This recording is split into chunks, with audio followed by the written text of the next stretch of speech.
Hello, this is National Chess Master Rh6 at chess.com. I'm here to analyze a game submitted by Nxh2 He from a member pest game thread, and some are posting their best game, some are just posting any game they want help with. Either is fine.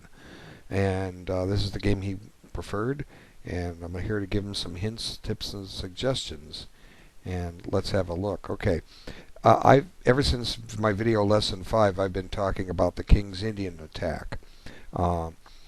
I'm advocating it as an opening to learn as white.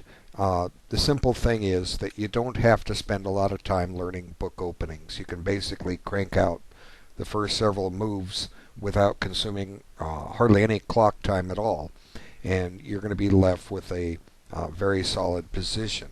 And it requires a little art to learn this, but it's a wonderful opening for white simply because you're going to get developed, and if you play it well, you're not going to have a position that your opponent can take advantage of. Right now, the only sample games I have are a bunch of online games I played, and I need to update a thread. There's a thread in our group forums with my first King's Indian attacks, and they're not annotated. They're just the raw game scores. The rest of the game scores can be found in my history, and it's holding up pretty well. So white's knight f3 kicks off the King's Indian attack, and essentially you have to be careful, but essentially you play these opening moves against anything that black throws against you. Okay, now black has chosen a kind of a passive approach here. Now it's not a bad move. It's not going to cost him the game. But it's not a very aggressive move and should present white with little difficulty in getting what he wants in the opening, and that is to get developed. Okay, this move is often played just to stop black from pushing an annoying e4. And here he makes a comment, "Too slow, pal." Well, I agree. There's no need, and this comes up in so many of my videos, somebody's always playing this h6 move, or h3 is white, like they're trying to keep something out of g5. It weakens the king side, and it costs a tempo. What do you have to do in the opening? Develop. Okay, I say it 100 times. Ask yourself when you make a move, am I developing something? If you're not, don't play it. Okay, so basically white just continues on his way, playing the standard lines, the standard opening setup, and then looks up to see what black has done. Okay, so far so good. Everything is following plan, and now black has spent another tempo. That pawn took two moves to get to d5. So white should be happy as a clam right now. White's going about his business, getting everything he wants out of this opening. And now the thematic move is e4, and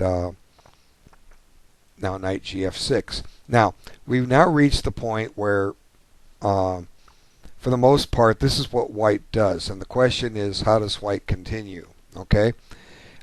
Now, I haven't said a whole lot about this variation.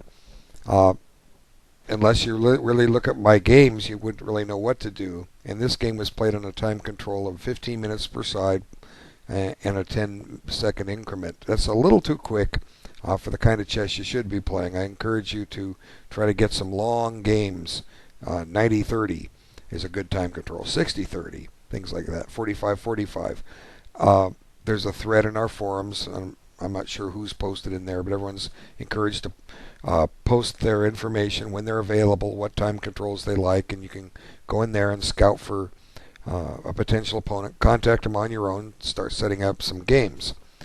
Okay, so I don't think white played the best move here, and now is a chance for me to say a little bit more about this opening. Okay, the key to this King's Indian attack formation is this square e4, okay, and I'll highlight it. All right, this is a strong point that white wants to maintain. Okay, in other words, what white does is exchange pawns, but in doing so, even though it opens up some lines, you don't want to do it. You want to continue with your development and just keep a solid game. So the focus now should be on getting these guys into play. Now, it's a little tricky. It's the one drawback with this opening. See, this knight on d2 blocks this bishop from developing, and this bishop needs to develop in order to let the rook develop. Now, as I say, what white did was take here, and it's kind of a mistake. What white needs to do in this position, here I'll show you. I'll just play a line. Okay, the first follow-up is rook e1. Now this helps solidify e4. Okay, now how does black continue? Well, black can continue a lot of ways, but I'm just trying to teach the basic concept of this opening. And when I go into a line like this, I just look at one line, maybe two, and just to illustrate what this opening is all about. So how do I analyze? The way I'm teaching you to analyze. Always consider developing moves for both sides. Okay. Now, in this case, a logical move for black to play is to castle. That's a developing move. Now we got to do a little bit of maneuvering. Okay. So the first step is to put the knight on f1. Now this clears the diagonal for the bishop, but we don't necessarily bring the bishop there. So let's say that black keeps the tension in the center. We want black to take on e4. That's what we want, and I'll do that here in a minute or two, but not just yet. Let's continue with black's development. Okay, let's put the queen on c7 just for the fun of it. Now, one method I use, it's my own invention, so to speak, or maybe someone else has done it. I play b3 here, and I'll show you the purpose behind it. b3. Now let's develop another black piece. Okay, now I park the bishop on b2. Now it doesn't have a lot of scope there, but that's fine. Now let's develop another black piece. And now I bring the rook over to d1, and I've developed the rook. Okay, now the next, get little decorations there. Okay, the next step that white's going to do, maybe not this move, but eventually white's going to just bring the bishop back to c1 and get it back on that diagonal. And white can afford to spend the time to do this simply because black isn't opening anything up. White has no weaknesses in his position, and this is essentially the strategy that I employ. White's completed his development, so is black. It's an even game. Now, let's go ahead and illustrate what happens when when black takes on e4. There's one little trick here that you have to be aware of, okay? And that's the fact that e4 could possibly be a problem, okay? Let me illustrate. It's black's move here. If he plays knight c5, I'm not saying that's a good move. If he plays knight c5, then white can't play knight e3 because e4 is hanging. Okay? There's only the queen's defending it. We don't mind if black plays knight c5 and then takes on e4 because we're going to get two minor pieces, okay, for the rook.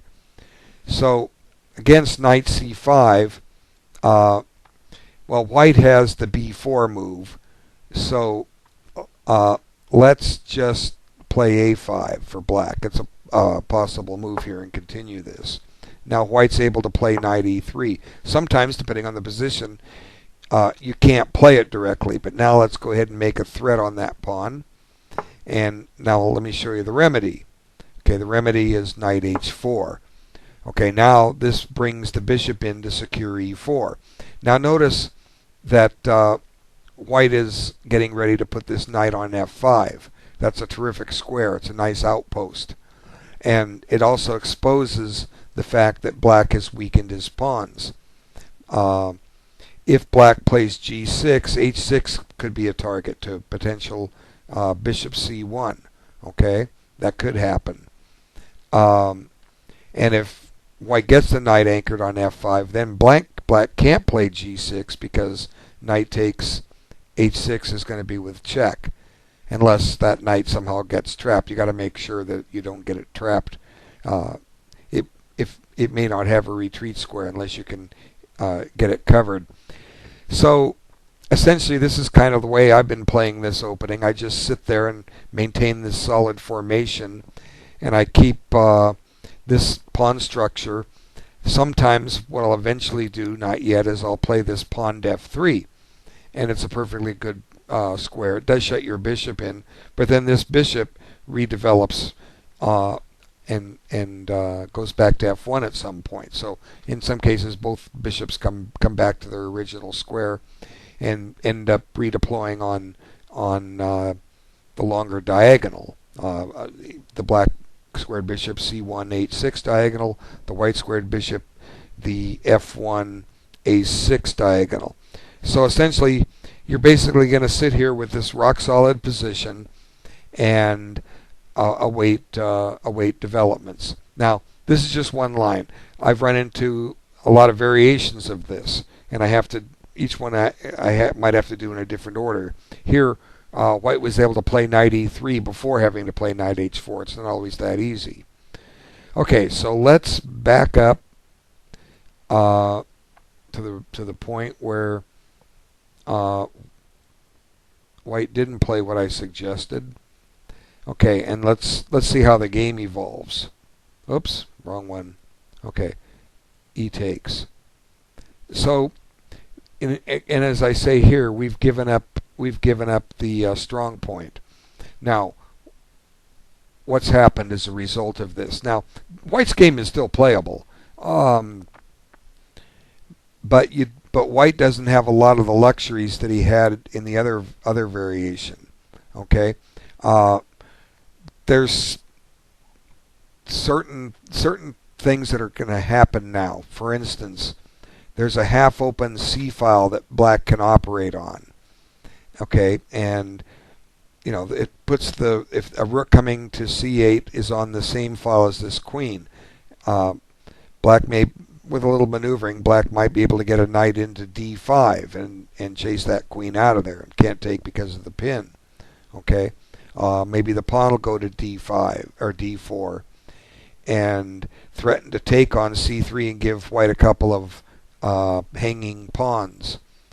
Okay, of course white can push by, but it just starts taking on some different dynamics than the rock solid approach that I like to teach with the King's Indian, that I like to play, that I got to show more about. So let's kind of see how this goes.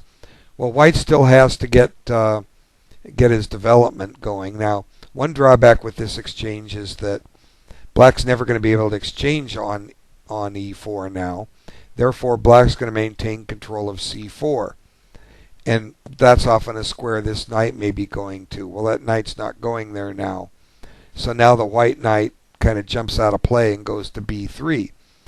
Now, it's not a bad square, or white's position isn't bad or worse or anything like that.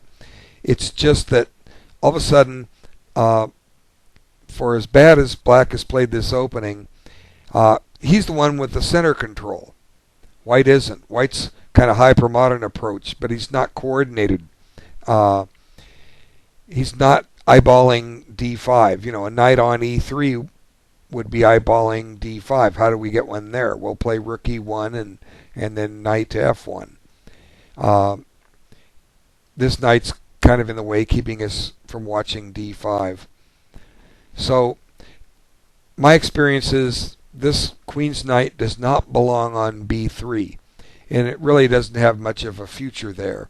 It's better if it can get to e3, then you're controlling squares like f5 and d5.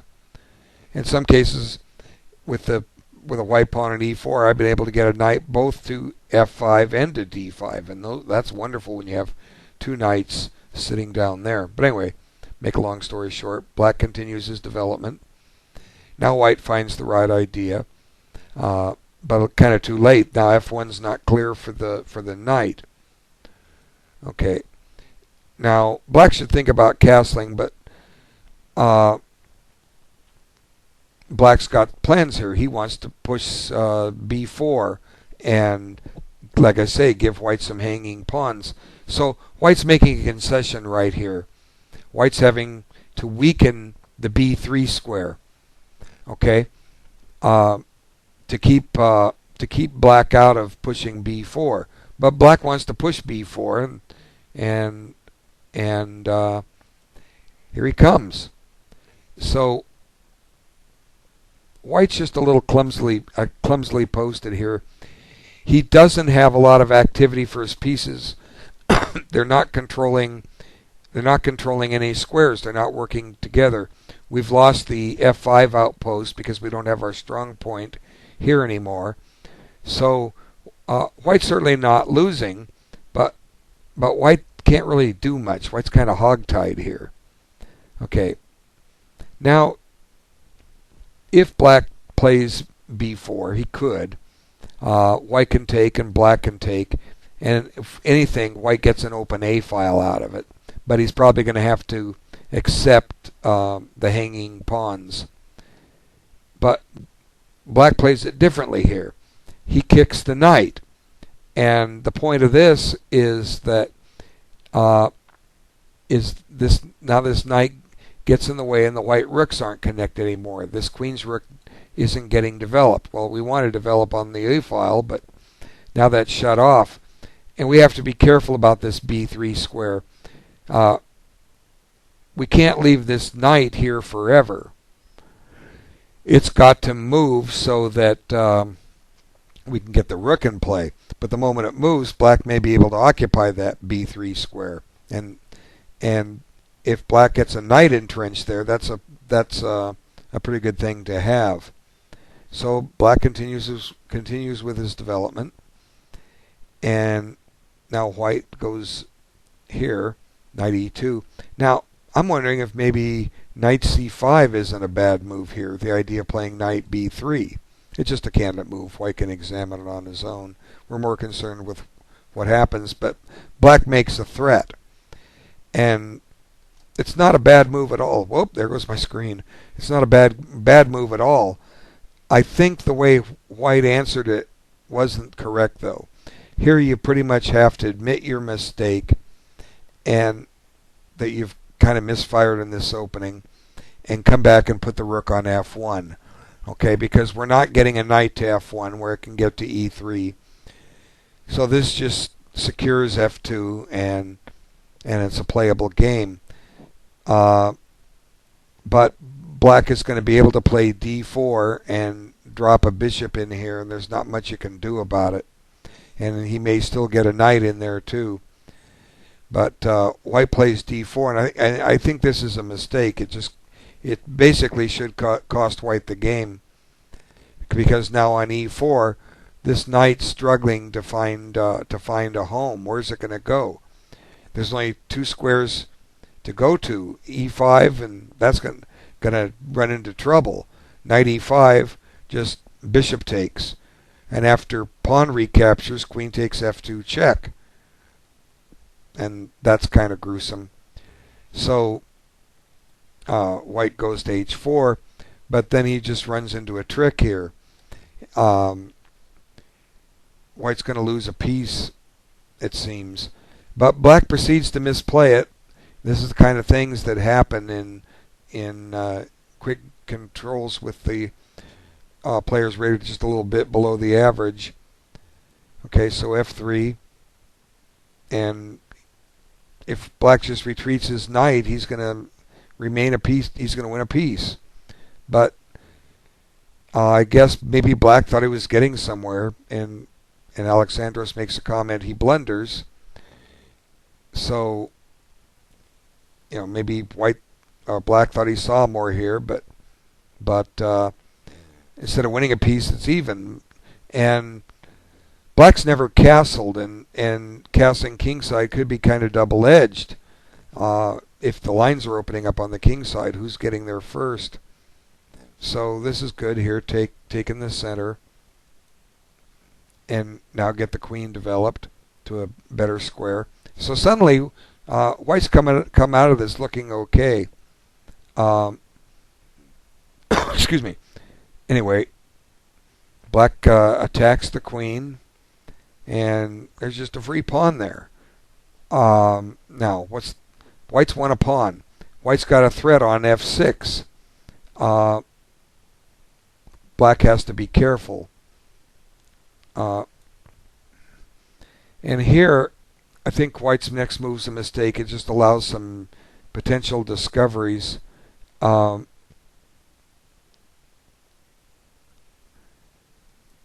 f4. Black misplays it though. I think black does okay with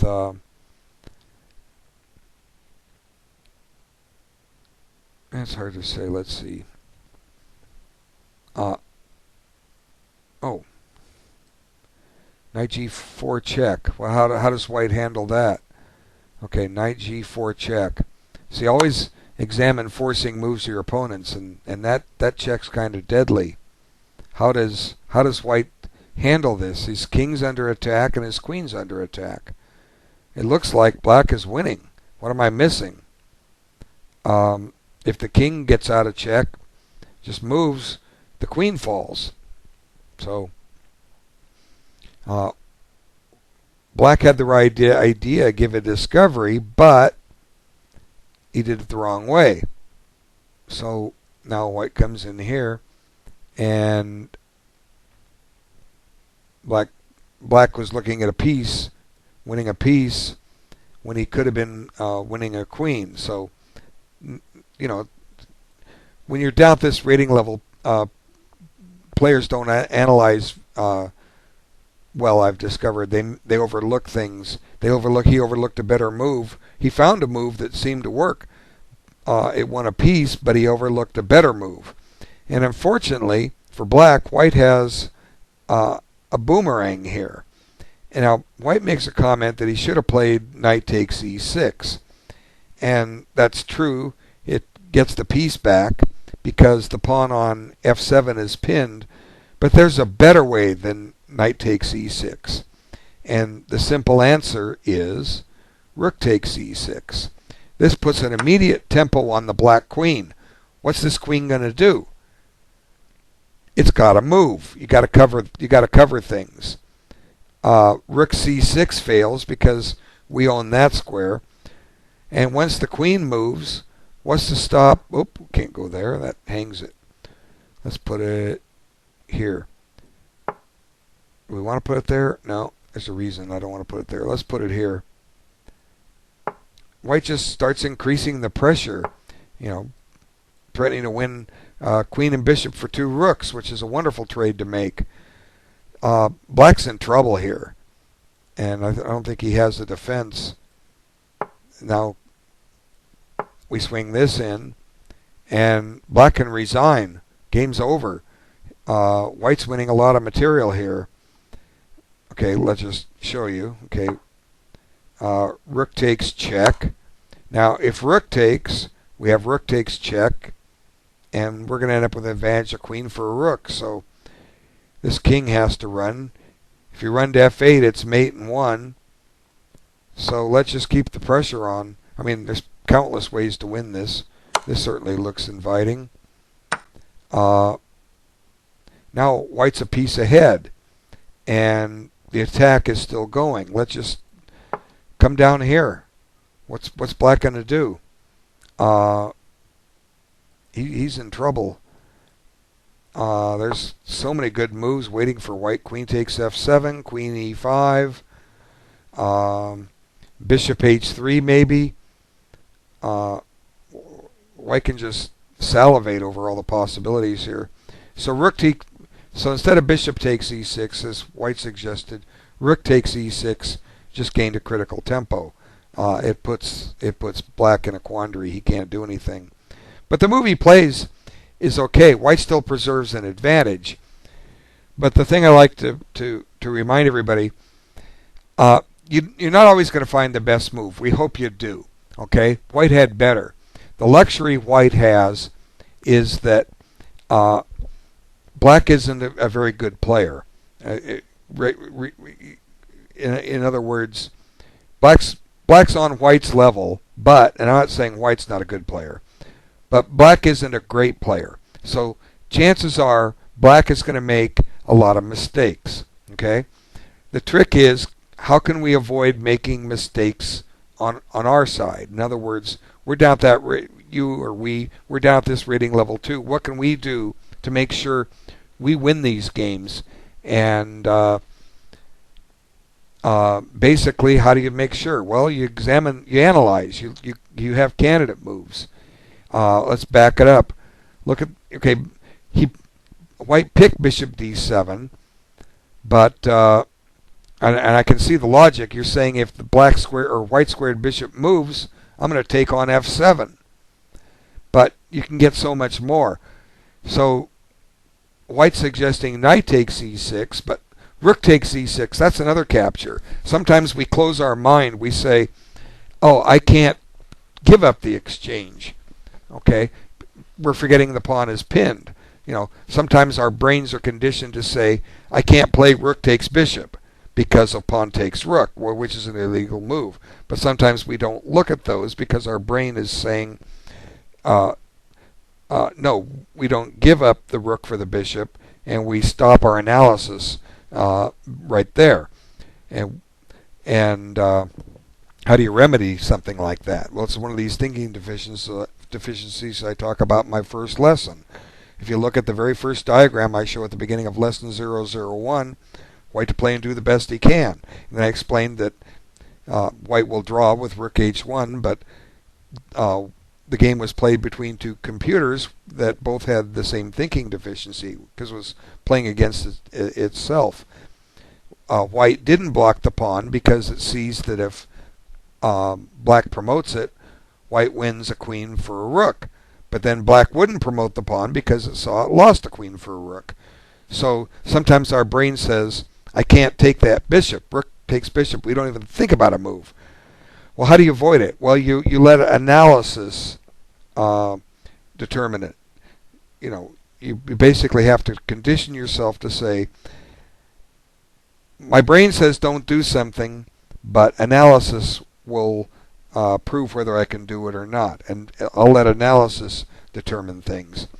So what do you do here? You examine all possibilities. You know, captures are forcing moves. Okay, and they generally, when you make a capture, one side has to recapture. Well, here recapturing is not an option. Black's going to drop more material. He can't retake on e6 with his queen. But rook takes e6 is not only a capture, it also provides a threat. Knight takes e6 is great. It wins a piece, but Black's free for a moment. He has time to try to find a defense. And what I was saying earlier about lower rated players, they're going to tend to make more mistakes. If you get this position against, say, an 1800 rated player, chances are he's not going to make any more mistakes. And chances are you are. And because of that, you can put him right back in the game in a hurry. So rook takes e6 pretty much ends the game. Black is he's going to run out of steam here real quick. Okay? So rook takes e6 is forcing for two reasons. It's a capture and it creates a threat. And then the follow-up is to pin that or pile up on that pin bishop on e7. So got to try to examine all the captures. Now let's just consider for a moment, what can White capture here? We can capture h6. That doesn't look any good. I mean, our brain would say, well, we can't give up a queen for a pawn. And especially when we see rook takes h6 check, we got to get out of check. We can reject that pretty quick. We could say queen takes f7 check, and he can take with either the king or the bishop. And not sure what we do next. Okay. Could try one of those. Okay, what else? What else do we have? Well, knight takes e6, which White recommended. Here's an interesting move, a threat. I just thought of this. It attacks the queen. So the black queen needs to run, or Black needs to take this knight. Now look at this. Now we've got a new pin. This bishop on e7 is pinned. We've got a threat on f7. How is Black going to cover them both? Well, let's analyze it. Looks like he has possible resource. Queen f6 guards f7, and and it protects e7. What can white do from this position? Well, he can gain a tempo on this knight. Okay. Now, where is the knight going to go? Let's go attack the rook. Okay. Well, yeah, let's attack the rook, and then white doubles up. See, this is possible, but white's given up a piece to do this line. Okay. White's down a piece. It looks like black's got just about everything covered. But at least we analyzed something out. We looked at the possibility and rejected it. White did not regain his piece.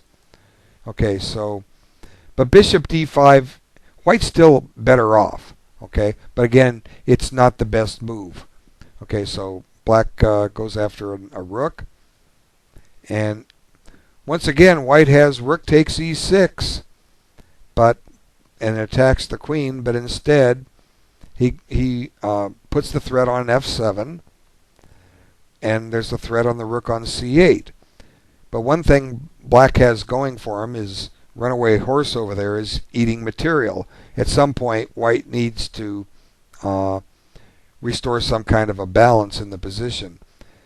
But here, white gets this check. That looks natural. Now, let's stop and take stock of this. White is 2 pawns. Okay, they both have a bishop and a knight, and white has 5 pawns to 3. And black's reply is forced. So black's hurting for certain.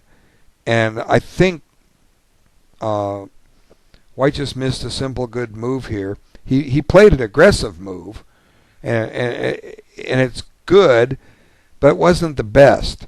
So sometimes you got to stop and look for more. What can you do more here? When you have an overwhelming position like this, I mean, the queen and the bishop are infesting black's king position. His king is caught in the center. Where can we check the black king? Well, we can't do it with our light squared bishop. It's not clear where we can do it with the queen. Not clear where we can do it with our rook. We can go win our piece back over on a1. But let me just show you a simple move. Simple, quiet, retreating move. Bishop h3. What's black going to do? Now, what was the purpose of this move? It was to clear the knight to give this check. Okay? Now, let's just show you how grim this could be. Let's suppose black plays bishop d6. He won't. Look what happens. We have a checkmate right there. Boom. Okay? So it does restrict black a great deal. Let's try to find a move for black. Let's analyze this out. Well, let's go attack this rook, okay? Now we get a check. Now where does the king go? Well, he's stepping right into a discovered check or a double check. White has 2 ways to make a double check here. I kind of like this check here. This bishop on e7 is pinned. Where's black going to put his king? Okay, where's he going to put it? If he puts it on c7, rook takes e7 is check. So let's try d8. And now our rook's attacked. Let's take care of business and save the rook. Now we're threatening mate in 1. Rook d7 mate. Okay? Knight, we're threatening knight e6 check, winning the queen. Same thing with knight b7. White's got an overwhelming game here simply by getting that knight check in. So what he played is fine. White should still be winning, but it's not the best move. Okay? So black's turn. He saves his rook in the corner and guards his bishop. Now white's down a rook, so he grabs a rook. And let's see. Here he makes a note. Here he had a minute left and had to move fast. Better was knight takes e7. Let's see. Let's see about that. Knight takes e7. Okay, this puts white a piece ahead. What can black do?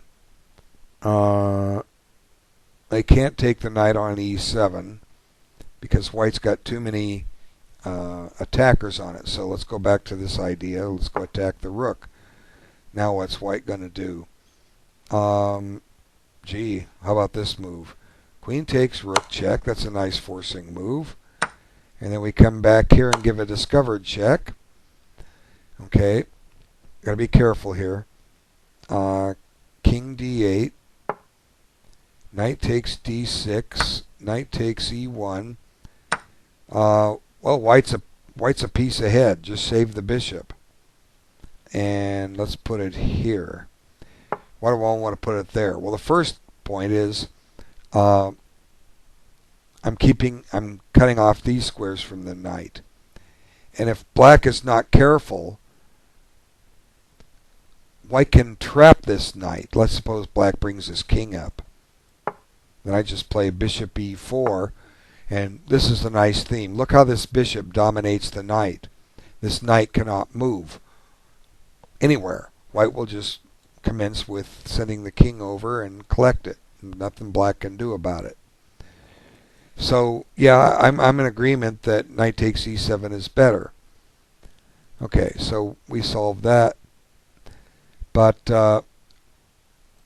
rook takes a1. Is that a bad move? And the answer is, let's see, what does black do? Not really, because it's not a bad move. White in this line has remained a piece ahead. He just didn't get things liquidated down. And it's tricky. White's got to be careful. He's a piece up, but this rook check can be deadly in a hurry. White needs to punt, bring his bishop back to g4, keep white out of there, or keep black out of there. Okay, this allows the check. I think at some point in here, white was losing, but black missed the right follow-up. Let's see. King h3. What was it black missed?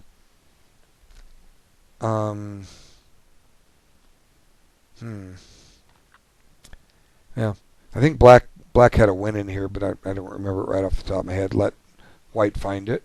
Spend some time analyzing it. And here's just an unfortunate, horrible blunder. The game is close to even simply because black's got an active rook and he's going to be gobbling some pawns. Here what black should do is exchange queens. And then we'll look at that in just a second. Black makes a horrible move, bishop d8, and white returns the favor with his own horrible move.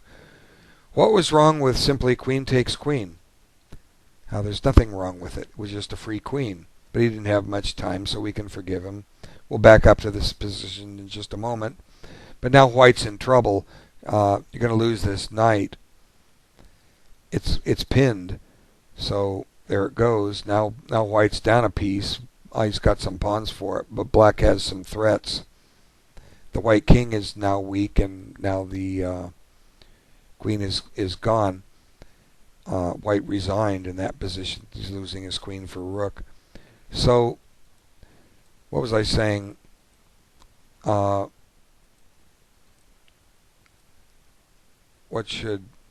I know. Black should have traded queens. What happens? Okay, we want to take with the rook because it's with check. And where do we want to put the king? Let's put him here. Keep him as far away from that knight as possible. Now, black's going to win this pawn back, and then these pawns are weak. What can white do? Start working on b5. Now, where do we get? White should probably draw with correct play, but black actually could muster up some winning chances here if white's not careful. Anyway, it's something to work on your own. Try to analyze the ending out a little bit. Let's just see a possible line. Okay, what black wants to do is win this pawn. If he wins this pawn, he's got threats. Okay, but black doesn't want to lose this pawn when he does it. So let's put the bishop, let's try to win this other pawn. Let's put the bishop here. Okay, now white needs to get, oh, it's white's move. White should be getting his knight into play, so let's put the knight here. Now we'll put the bishop on, now, bishop C when you go back here. Let's put the rook here. Just put the threat on this. Now white's got to find a new square for his knight. Want to put it somewhere where it's not going to be attacked. Let's do this. Let's attack this bishop. Now black might be able to get away with this, and then if knight takes, pawn takes, rook. Oh, this is a draw. White's got the better part of a draw. But there's a lot more to it than this. It's beyond the scope of this video. Just give you some ideas. Will help your endgame analysis. Okay, want to thank everyone for their time, and I'll be back again soon with another video. Take care.